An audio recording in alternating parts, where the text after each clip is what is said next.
U.S. warplanes placed on high alert as President Bush again threatens Saddam Hussein.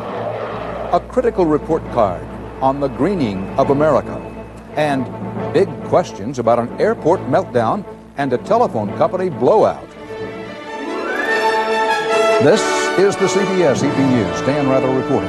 Good evening. President Bush is threatening Saddam Hussein again. Mr. Bush said today that he will send American warplanes back to the Gulf if necessary to force Iraq to comply with terms of the United Nations ceasefire. Part of the background is the story that CBS News Pentagon correspondent David Martin broke on this broadcast last night, that U.S. Air Force planes had been fired on over the weekend from inside Iraq. David Martin is at the Pentagon again tonight and begins our follow-up coverage. Warplanes along the East Coast are on alert today, waiting for an order to return to Saudi Arabia as the Bush administration makes preparations to once again use its air power against Saddam Hussein. This time, the plans call not for the all-out assault of Desert Storm, but to provide armed escorts for UN helicopters sent to inspect Iraq's weapons programs.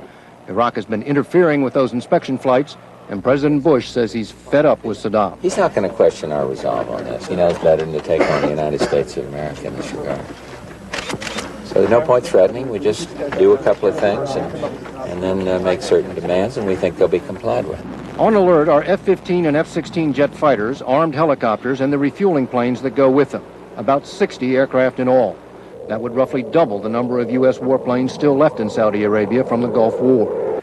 The Pentagon also plans to send Patriot air defense missiles to protect Saudi air bases from the threat of Iraqi Scud missiles. It's a prudent course for those of us in the Defense Department to be involved in planning for contingencies.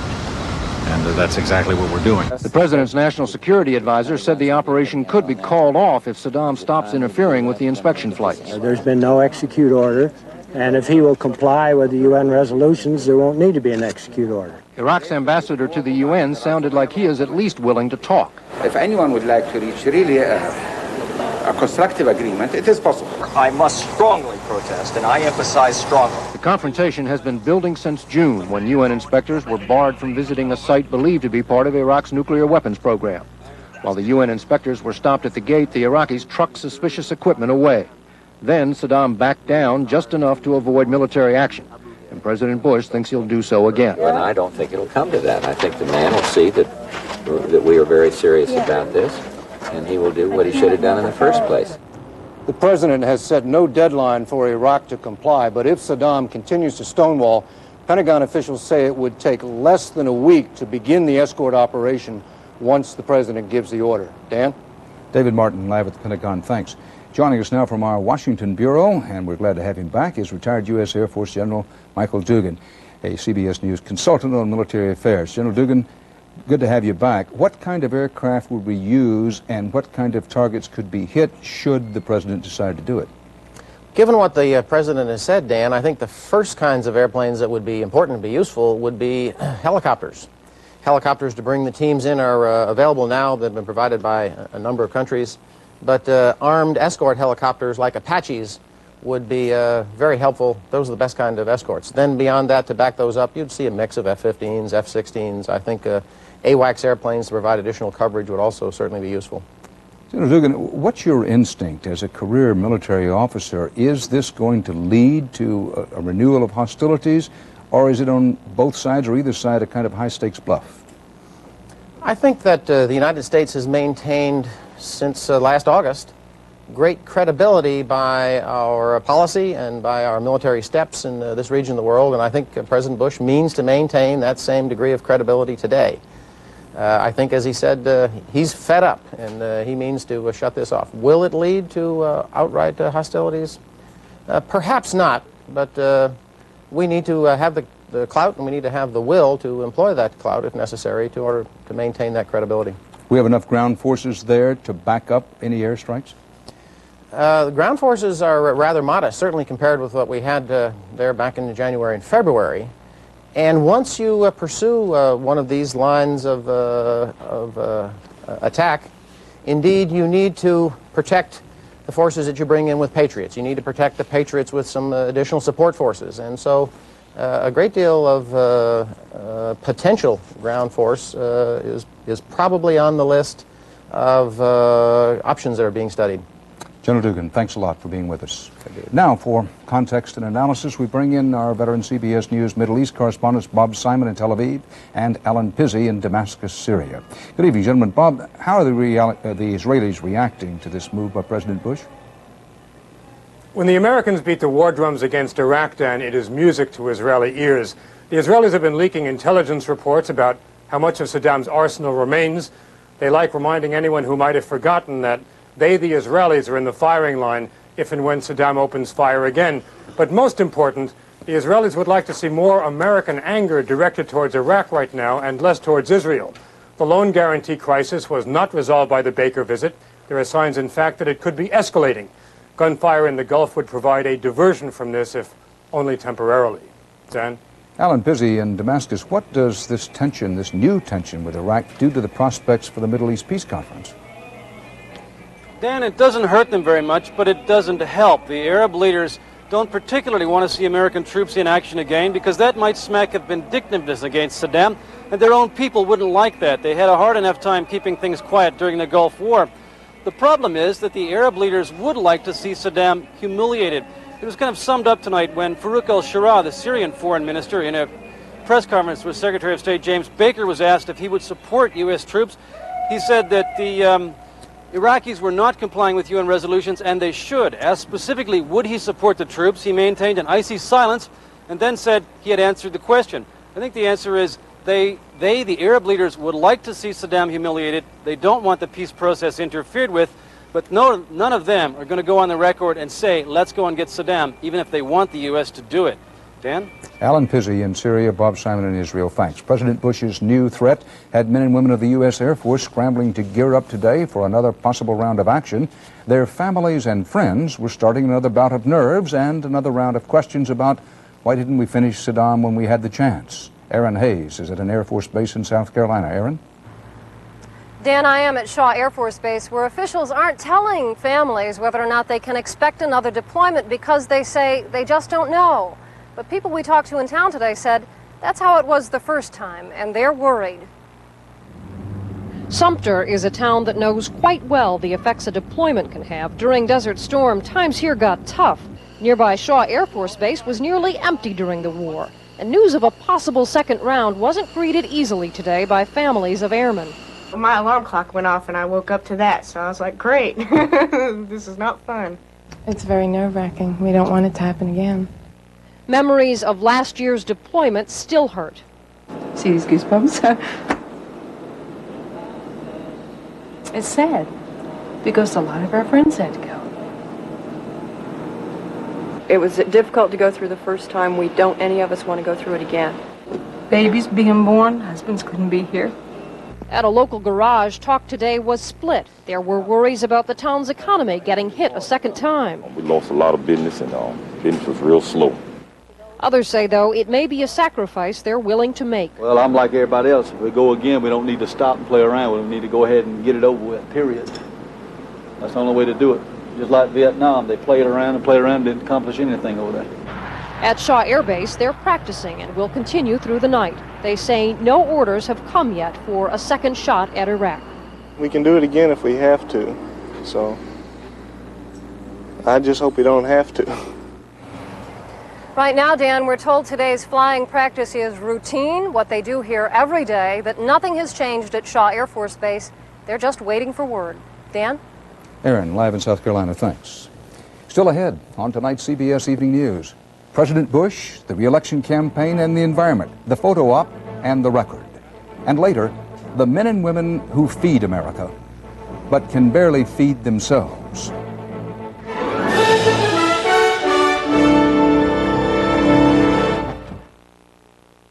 Like to try Total? Real men eat post-raisin bran. Hope you're hungry. Takes almost 3 bowls of post-raisin bran to get the nutrition in 1 bowl of Total. 3 bowls? That's not manly. That's nuts. Well, 1 bowl of Total has 100% of 12 vitamins and minerals. Smart men eat Total. Everybody needs some money sometime. Everybody needs some cash sometime. When you need money fast, only Western Union can get it to over 16,000 locations in minutes. Nobody else even comes close. my heart just told me my sometime is Western now. Union, the fastest way to send money. If your doctor has recommended Metamucil and you like the results, but you don't like those glasses of thick liquid, change to FiberCon. Get the same fiber action in easy-to-swallow tablets. Get doctor-recommended FiberCon. The Federal Reserve now says that recovery from the recession is spotty at best in some parts of the country, no improvement at all. Now, this Fed report is in sharp contrast to the position of President Bush and his aides that the recession is over and that a sustainable recovery is already pretty well underway. Mr. Bush made a re-election campaign stop in Arizona today, framed around a photo opportunity. White House correspondent Susan Spencer went along for a look at the bigger picture. The White House machine loves a good backdrop, and to restate his commitment to the environment, the president picked a Lulu, poised at the rim of the often smoggy Grand Canyon, to hail a landmark agreement that will cut the annual pollution here by 90%. Our administration has crafted a new, common-sense approach to environmental issues, one that honors our love of the environment and our commitment to growth. The Grand Canyon Pact typifies the administration's favorite approach: negotiation, compromise, consensus, ending with a package environmentalists and especially business can buy. But even critics admit it certainly beats the last go-round. In the Reagan administration, business had a virtual veto power over what the administration did. The White House encourages comparisons with Reagan and revels in photo ops of this president tromping around the national parks. Environmental leaders are not very impressed. Disturbingly, it seems as if he's moving further and further away from being the environmental president the longer he stays in office. We measured his decisions on air and water and public lands and across the board on environmental protection, and we gave him a grade of D.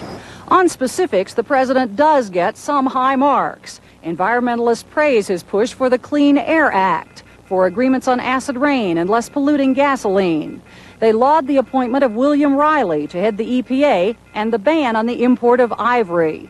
But the D's and F's go to policies to redefine wetlands, to open more to development, to allow drilling in the Arctic wilderness, to White House resistance to tighter fuel economy standards, and to its support of more nuclear energy. What's happening is Bill Riley is giving sound advice, making good, strong environmental protection initiatives a priority for the Environmental Protection Agency, and he's getting overruled in the White House. Have you ever encountered an administration that environmentalists were happy about? I come from the environmental community. I'm very familiar with the fact that if the hurdle is here and the administration gets over it, the next hurdle will be higher. Environmental groups say Mr. Bush asked for such scrutiny by his stated goal of becoming the environmental president, a title they say he doesn't deserve so far, despite all the pretty pictures. Susan Spencer, CBS News, the Grand Canyon. Like President Bush, Governor Bill Clinton of Arkansas has not officially entered the presidential race yet, but he is making stump speeches. Bruce Morton reports tonight about Clinton in our series, Listening to the Candidates. Bill Clinton, 11 years governor of Arkansas, runs as champion of working people, not poor people.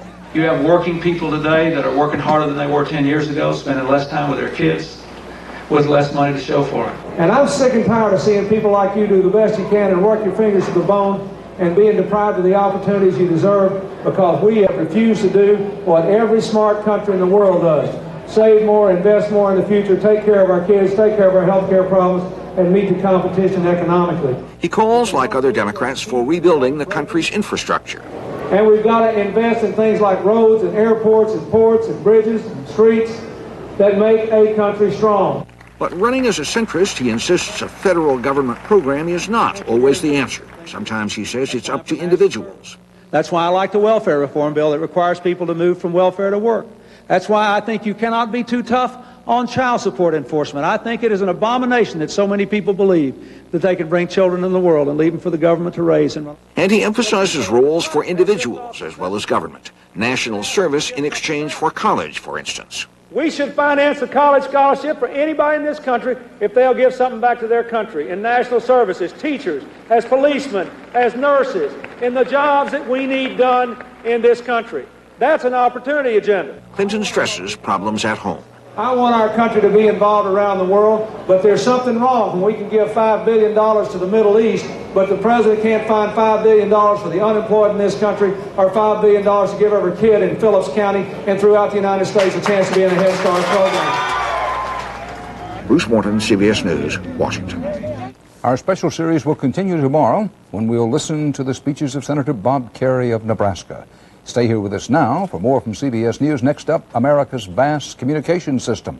What happens when the telephone company gets caught up in its own web?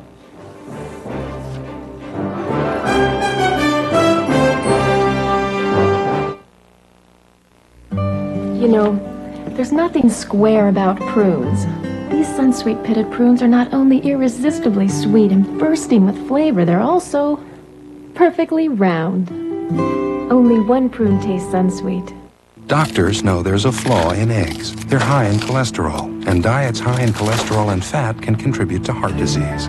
Fleischmann's Egg Beaters are 99% real egg with 0 cholesterol and 0 fat. Egg Beaters, eggs without the flaw. Because sometimes the day ends and the pain doesn't, we're introducing new Tylenol PM. It's more than relief. It's relief for those times when you can't sleep. Tylenol PM has extra-strength Tylenol pain reliever to help stop your nighttime aches and pains, plus a gentle ingredient to help you sleep, so you can wake up refreshed in the morning. From the name you trust comes new Tylenol PM, so you can rest easy. Good luck up there today. I'll need it. What's wrong? What if my diarrhea comes back? Relax. You took my Imodium AD caplets. Just one dose. I usually take the pink stuff 2 or 3 times. Imodium AD is much better. Imodium AD caplets are so effective, they often work in one dose, instead of dose after dose after dose like the pink stuff. Hello? Hi, hon. I feel great. Imodium AD for diarrhea, the choice for one-dose relief. The violator, the victim, and the manhunt. Rape, the crime in the dark, on 48 Hours tonight. Boris Yeltsin shook up the world for a brief time today when he left work early saying he didn't feel well. First reports indicated the Russian president might have had a heart attack, but it looks like that's not the case. His spokesman said that it wasn't anything serious and that Yeltsin will be back to work tomorrow. The Space Shuttle Discovery made a middle-of-the-night landing at California's Edwards Air Force Base, came down early because of bad weather. It wasn't the weather that disrupted telephone and air traffic all around the country. Overnight, Harold Dow reports on the spread of chaos by the telephone company. Federal and state officials tonight are trying to figure out what went wrong. Why an AT&T switching station breakdown in New York City caused a chain reaction that was felt all across the country. It just went back to the dial tone. The failure not only cut off long-distance telephone service in and out of Manhattan, but it caused banks to endure delays in transferring funds, and airline traffic was backed up nationwide. It left the government wondering if modern-day systems are too complex. There seems to be very little communication between the players in this industry regarding very basic, elementary things like dial tone. The AT&T power outage blew out more than 200 ultra-high capacity communications lines, including those used by the Federal Aviation Administration and its air traffic controllers to communicate with pilots. For more than 5 hours, airplanes could not land at Kennedy, LaGuardia, and Newark airports. Hundreds of flights were either delayed or canceled.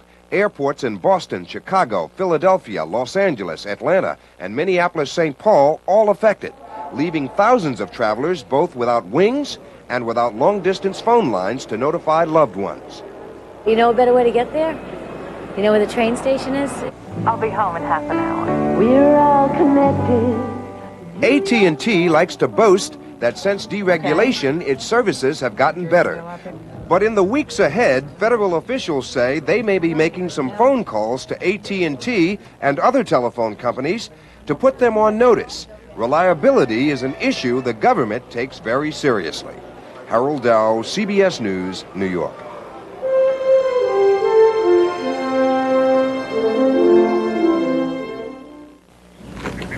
What you eating, Dad?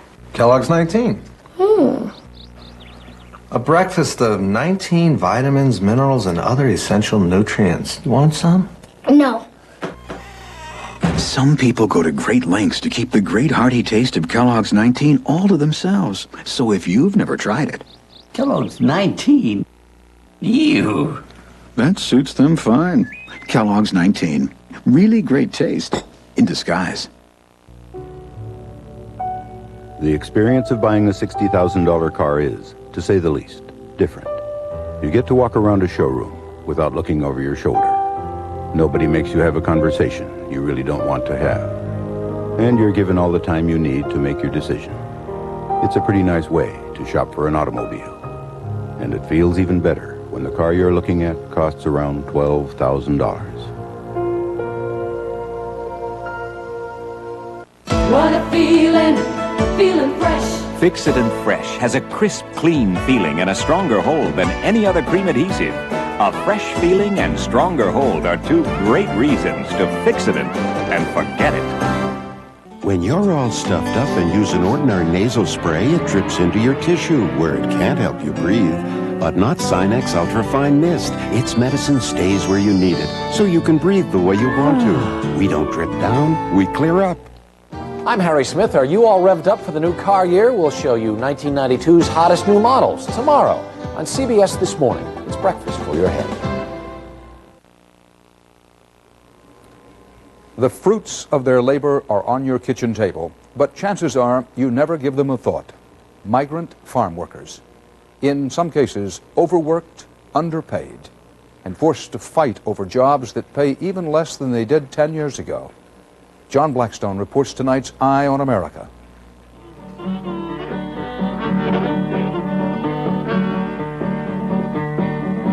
I worked in your orchards of peaches and prunes, slept on the ground in the light of your moon. Woody Guthrie wrote Pastures of Plenty 50 years ago. It could have been written today.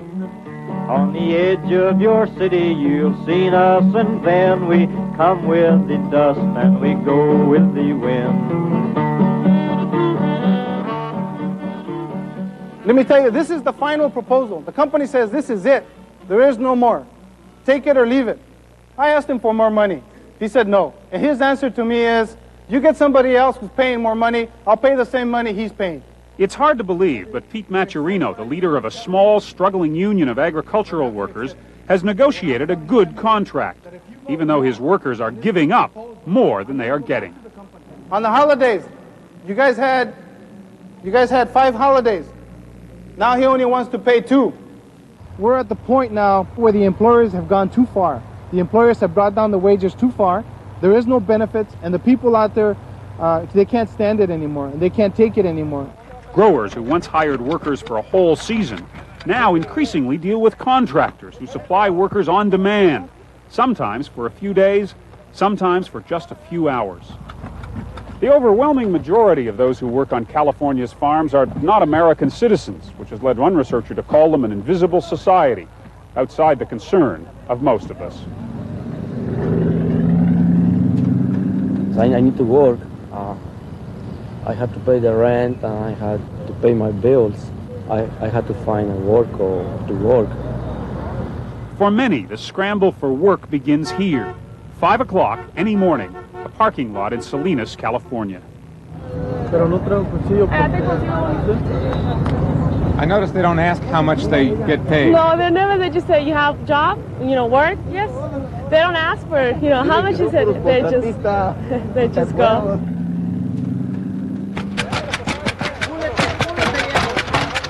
By mid-morning on this farm, the grower has all the lettuce he needs.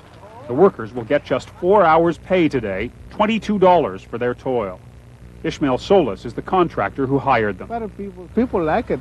See, if you see the top of the machine, they got speakers and stereo. They have music. They had fun time. Really.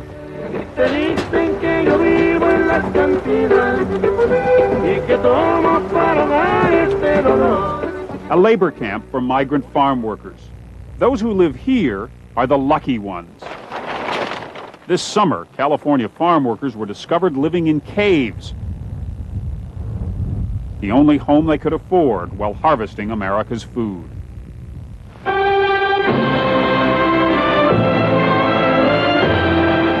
The suffering of migrant farm workers has been documented again and again. But 2 decades ago, all that suffering was supposed to come to an end.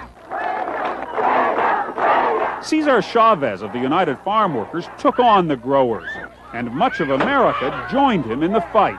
But now, many say the leader who was supposed to save migrant laborers has abandoned them. The President of the United Farm Workers, Brother Cesar Chavez. Tomorrow, whatever happened to the only hero most farm workers have ever known? John Blackstone, CBS News, Salinas, California.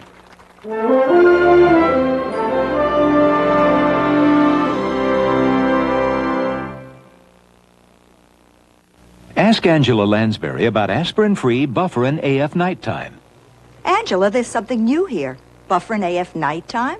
Yes, it's from the makers of Bufferin, for when you feel achy at night and you're having trouble getting to sleep. It's for both problems? Uh-huh. Bufferin AF Nighttime should really help. You see, it's a maximum strength aspirin-free pain reliever plus a gentle non-prescription ingredient to help you get to sleep. New Bufferin AF Nighttime helps put pain and you to sleep. Just coffee, thanks. We're dieting. Yeah. You know, starving yourself can slow down your calorie-burning metabolism. Even skipping breakfast isn't a smart way to lose weight. Look, there's Julie. A good way to diet is to eat sensible meals like the Kellogg's Special K breakfast. She's actually eating. A low-fat breakfast like the Special K breakfast, which contains protein and carbohydrates, should be an important part of your diet. Those can't be her legs. Julie! Cute shorts! Kellogg's Special K. Lose the fat. I'll make fresh dressing. Good seasons? Mm-hmm. Which oil? Pick a light one.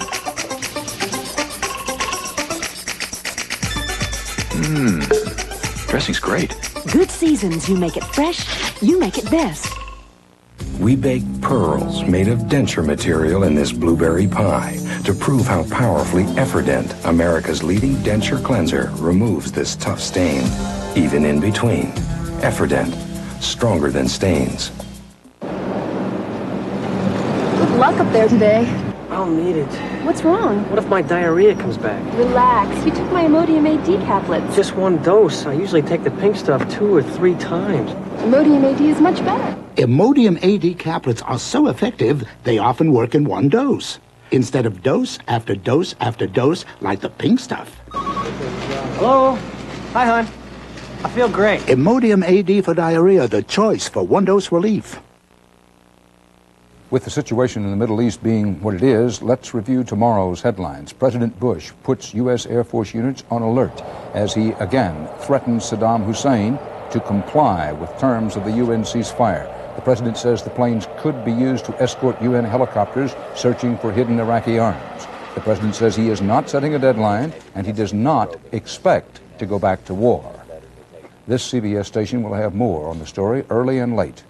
I'll be back on this CBS station with 48 Hours, a look at the crime of rape and what Americans are doing, what you can do to stop it. 48 Hours, Crime in the Dark, CBS at 10 in the East and West, 9 most other places. Dan Rather, see you again soon on 48 Hours.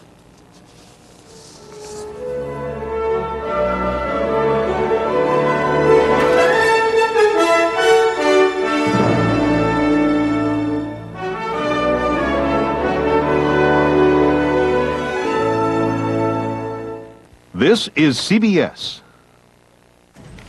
Good evening, I'm Vicki Yates. And I'm Chris Clark. Coming up next on News Channel 5, 6 o'clock report, we're going to tell you if the NCAA sanctions will keep UT football players off TV and out of bowl games. Football fans react to the news from Knoxville. I'm Tony Aiello. I'll have a live report. And we'll tell you why Fort Campbell troops are keeping a close eye on the Persian Gulf. We'll have those stories, and the country star calls it quits. News Channel 5, 6 o'clock report is next. Join us. Soon it will be fall. Temperatures will be